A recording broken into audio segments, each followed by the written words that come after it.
We recently went on a 3.5-week road trip around both islands of New Zealand.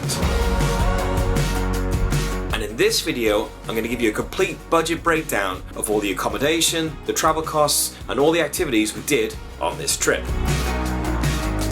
But before we get started, just to note, I was traveling with my wife Jamie. We were on our honeymoon, so a lot of the costs in terms of accommodation and travel was split between the two of us. And because it was our honeymoon, we were kind of splashing out a bit in a lot of places, especially in terms of activities. So throughout the video, I'll give you some options about how you can make your trip a lot cheaper. And if you saw last week's video where I broke down the itinerary of the trip, I also gave suggestions for 3 different ideas of how to do a 2-week trip in New Zealand. So I'm going to break down a budget for each of those as well. Ooh. So let's begin with our trip. As I explained in other videos, the route we did around the North Island wasn't the most efficient because we were traveling there over Christmas. So we had to factor in where we were going to spend Christmas Day and also the availability of the Hobbiton tour at that very busy time of year. So I've course corrected our itinerary into this, which is more applicable to how you might travel around New Zealand, and this is the itinerary that I'm going to break down the budget for.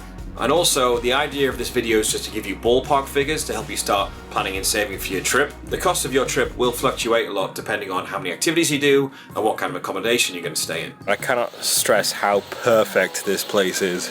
So let's look at accommodation first. We stayed in a variety of places from hostels to Airbnbs and some nice hotels. Now, obviously that's a ton of information to have on screen at once in a video, but I do have lists of all this accommodation in the description of the video, and there's affiliate links there as well, so if you do decide to book them with those links, it doesn't cost you a penny extra, but it helps me out a little bit, so please check them out. One thing to note with these costs though, I've priced them out at per person per night, but since I was traveling with my wife Jamie, so there was 2 of us, most of the rooms actually cost double that. So like the Naomi Hotel, I've put that down as $145 per person per night, but the actual room costs $290. So the total we spent each on accommodation for the 23 days was just over $1,200 US, which works out at an average of about $55 US per night.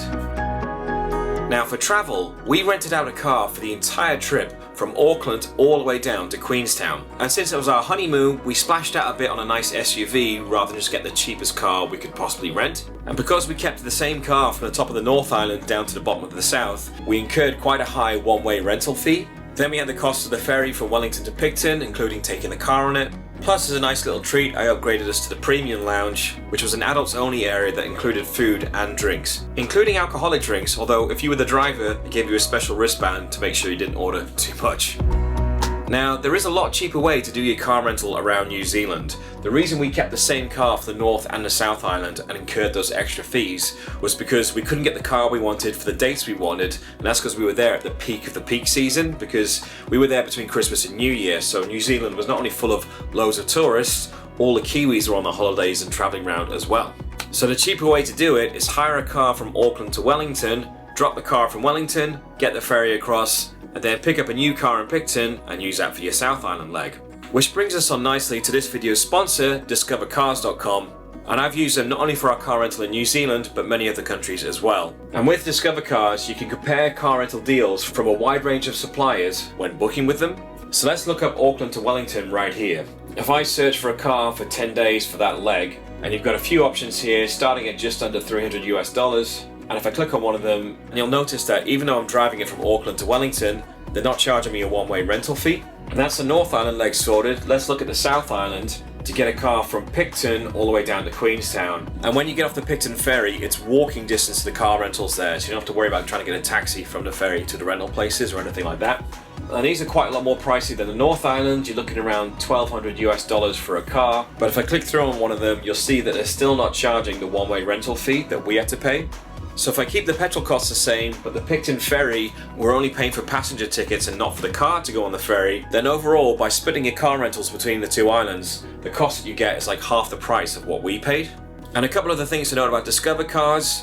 They're rated 4.6 on Trustpilot with over 200,000 reviews. And if you use this link, which is also in the description, you'll get a discount off your first booking with them. Discover Cars!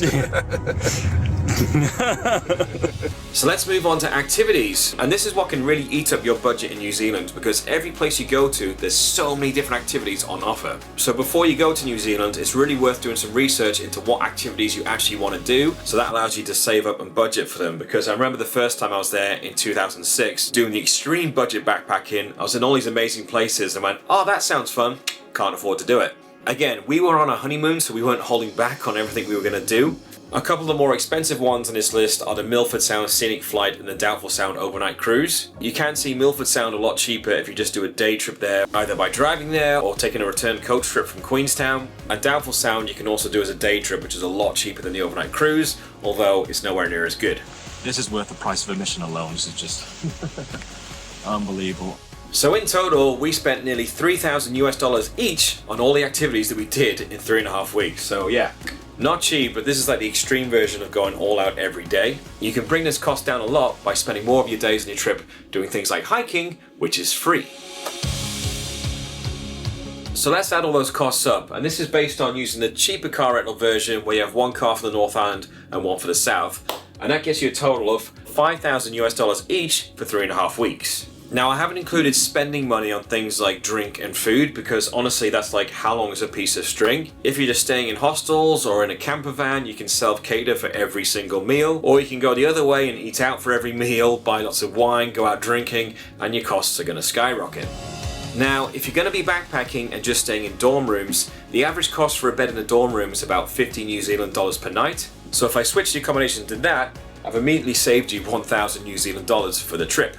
I will say though, if you're a first-time backpacker to New Zealand and you're sort of between the age of 18 and mid-20s or even late 20s, then just get yourself on a Kiwi experience. It's a hop-on, hop-off bus. They'll get you discounts on all the accommodation and all the activities. You'll make loads of friends. It's a hell of a time. I've done it twice when I was a lot younger, and I can't recommend it enough.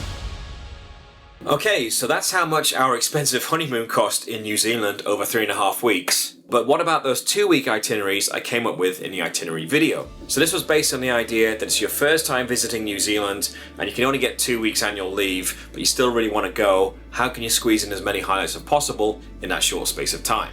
So the first version I came up with was flying into Auckland, looping around some of the main sites in the North Island, and then flying down to Christchurch, and then driving and working your way down to Queenstown. So this is based on staying in the same accommodation that we did, hiring a car for the North Island and a different one for the South Island, and doing the same activities that we did in those places. That'll bring you to a total cost of $3,200 each for the 2 weeks. If you're just going to stay in dorm rooms, that cost goes down by $500 each for the 2 weeks, giving you a total of $2,700. And again, if you want to make this cheaper, have a look into the activities that you're going to do. The second 2-week itinerary I came up with is similar to the first one in that you're starting in Auckland and looping around the highlights of the North Island, but rather than flying to Christchurch, you're just going to fly straight down to Queenstown and do a few more of the activities around there. And so this costs $3,400 each for the 2 weeks, but that itinerary does include the Doubtful Sound overnight cruise, which does cost about $600 each. Again, if you switch that up to staying in dorm rooms, that's going to be about $2,800 each. And then the final 2-week itinerary I came up with was just doing the South Island, and so you would fly in and out of Christchurch, hire out a car and do a loop around the South Island. And the cost for this is a little more pricey just because there's a few more bigger activities included, and that works out at $3,500 each for the 2 weeks. Once again, if you switch your accommodation up to just staying in dorms, you can knock $500 off the price. So if I compare the cost of all 3 of those 2-week itineraries, you can see they've turned out pretty similar to one another actually. And as I keep saying, these itineraries do include a lot of the high cost activities that are on offer in New Zealand. So there are plenty of ways you can tweak your trip to get that cost down. So that's it. Hopefully you found this budget breakdown video useful and it'll help you start planning your first trip to New Zealand. If you haven't checked out our 2-part documentary series yet of our road trip around both islands, then please go check that out straight after this video. Next week's video is going to be a little bit of geeky fun, as I'm just going to run down my top 10 Lord of the Rings film locations to go visit whilst you're in New Zealand. And then over the coming weeks I've got a few sort of short mini break videos to come out whilst I'm editing the next big documentary series, which was my trip to Sri Lanka in February. So make sure you subscribe, like, turn on the notifications and all the rest of that. Once again, there's links to all the activities and accommodation from our trip in the description. Also, check out our Amazon store that we've launched, where you can buy all of the travel kit and clothes that I use. And Jamie's even got a packing list on there as well, so it should hopefully make the shopping for your trip nice and easy. Anyway, Rosie said it's time for me to stop filming, so I'll see you guys. I'll see you guys next.